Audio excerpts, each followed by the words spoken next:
Sometimes less is more. When we race a passed pawn up the board, our first thought is to promote it into a powerful queen. This is usually the best choice, but not always.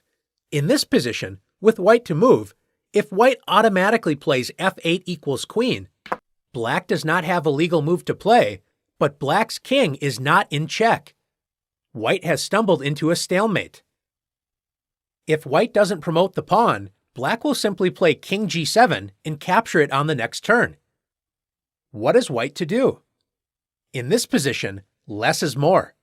Just because you can promote the pawn into a queen, it doesn't mean you should. After f8 equals rook, black's king is not in stalemate, so white will win the game. Let's take a look at some other examples of under promotion. In this position, black is one move away from promoting the pawn on f2, but the promotion square is guarded by the knight on e3.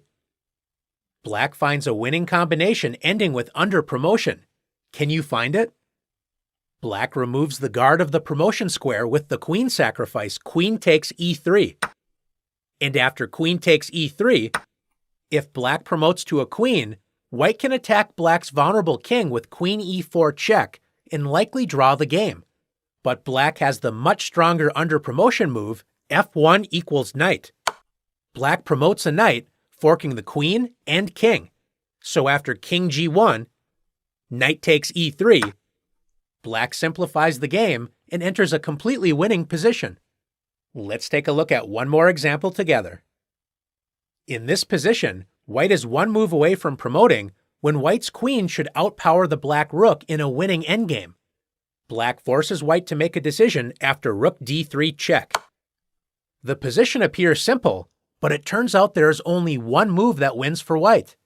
If white plays king c4, the king and the pawn are both lined up on the c-file, so after rook d1, black saves the game. White cannot promote the pawn because black can skewer the king and queen with rook c1 check. White is forced to rush the king up the board to save the game.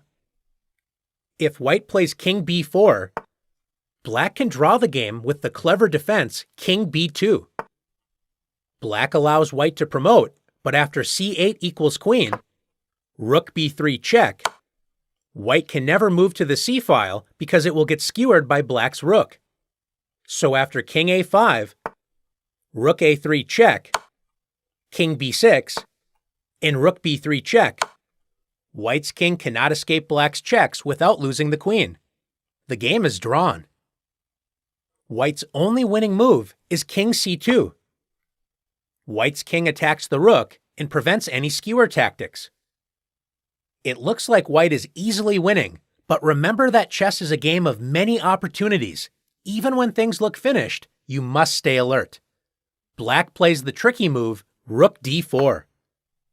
This appears to not help black as white can simply promote with c8 equals queen. But black has set up a stalemate trick after rook c4 check, forking the king and queen and attracting white's queen to c4. After queen takes c4, black is in stalemate and saves the game.